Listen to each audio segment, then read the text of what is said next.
नमस्कार, स्वागत है आप सभी का आवाज़ जनता की में। मैं आवाज़ जनता से सत्येंद्र उपाध्याय। आज की जो सबसे दर्दनाक खबर आ रही है वो गुजरात से आ रही है। गुजरात के मोरबी में मरछू नदी पर बने केबल पुल को टूटने से जो हादसा हुआ है उसमें 140 लोग अपनी ज़िंदगी गंवा चुके हैं। और सबसे बड़ी सवाल इस बात को लेकर उठने लगा है कि इसमें गलती किसकी है। जब उस पुल की क्षमता 140 से 150 लोगों की थी तो उस पर 400 लोग कैसे चले गए? तो इसमें क्या किसी अधिकारी या कोई ऐसा शख्स है जिसने इन हादसे का जिम्मेदारी लेनी चाहिए या उसकी जिम्मेदारी बनती है? सरकार ने एक जांच कमेटी बैठाई, सरकार ने बाद में सांत्वना देने की कोशिश की, लेकिन सवाल फिर भी उठता है। जनता फिर भी पूछना चाहेगी सवाल सरकार से कि आखिर ये हादसे रुकेंगे कब? ऐसे हादसे होते कब रहेंगे?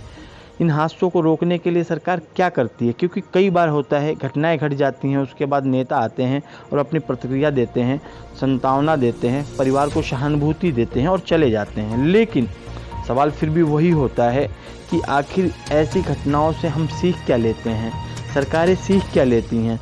अगर सच में ही सरकार जनता हितैषी है तो इन सारे सवालों का जवाब देना चाहिए उनको कि 1887 में बने इस ब्रिज पे जब क्षमता कम है तो इसको किस लिए खोला गया? रही बात जब इसको अभी 7 दिन पहले ही खोला गया तो जिसको टेंडर दिया गया, जिस कंपनी को टेंडर दिया गया, जिस संस्था को टेंडर दिया गया, क्या उस संस्था ने इसकी फिटनेस का प्रमाण पत्र उनको दिया? और अगर फिटनेस प्रमाण पत्र दिया तो क्या उस पर देख के ट्रायल किया गया उसका? बहुत सारे सवाल हैं, लेकिन सवाल उठाने का हमारा कोई मकसद हम नहीं उठा रहे हैं, क्योंकि ये जनता से हमारी बातें हुई। जनता ने वहाँ बताया कि ये इतना पुराना पुल था और उस पुल पे जो हादसा हुआ, लोग 15 फीट नीचे पानी में गिरने के बाद चारों तरफ आफत ही आफत थी। कुछ लोग अपने को बचाने की कोशिश करने में चले गए, कुछ लोग देखते देखते चले गए, उनको पता ही नहीं लगा हुआ क्या। तो आखिर सरकार जिम्मेदारी क्यों नहीं लेती? सरकार जिम्मेदार प्रश्नों को क्यों नहीं उठाती? जांच कमेटी बनेगी, जांच होगा, जांच का हो सकता है कि रिजल्ट भी आ जाए, लेकिन फिर भी सवाल के घेरे में कई सारे क्वेश्चन हैं। उन क्वेश्चनों का जवाब देना होगा। नेताओं को सहानुभूति से कुछ नहीं होने वाला, क्योंकि जो परिवार इतनी जिंदगियों को गंवा चुका है, जो परिवार अपने लोगों को खो चुका है, वो सरकार से बार बार पूछता है कि सरकार आखिर कब तक इन चीज़ों पे मौन रहेगी?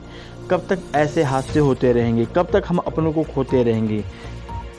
बहुत सारे सवाल हैं और जैसे जैसे चीज़ें साफ होती जाएंगी सरकार को आकर के सफाई भी देनी होगी, बताना भी होगा। लेकिन एक सवाल जो सबसे अहम जो वहाँ के लोग उठा रहे हैं वो ये पूछ रहे हैं कि ये हादसा है या कोई साजिश? इसकी सवाल को लेकर के बहुत सारे लोगों ने हमसे बातें की। हमने जब भी उनसे पूछा तो उन्होंने ये बताया कि भाई ये हादसा है या साजिश इसको नहीं कह सकते, क्योंकि आने वाला टाइम चुनाव है। जब भी कोई चुनाव आता है और कोई हादसा होता है तो उसे चुनाव को जोड़ कर देखा जाता है, चुनाव से लोग जोड़ लेते हैं। लेकिन कोई नहीं चाहता कि इतनी सारी जिंदगियां जाएं, ना सरकार चाहेगी ना वहाँ के लोग चाहेंगे। लेकिन चूक तो कहीं हुई है, उस चूक की जिम्मेदारी कौन लेगा?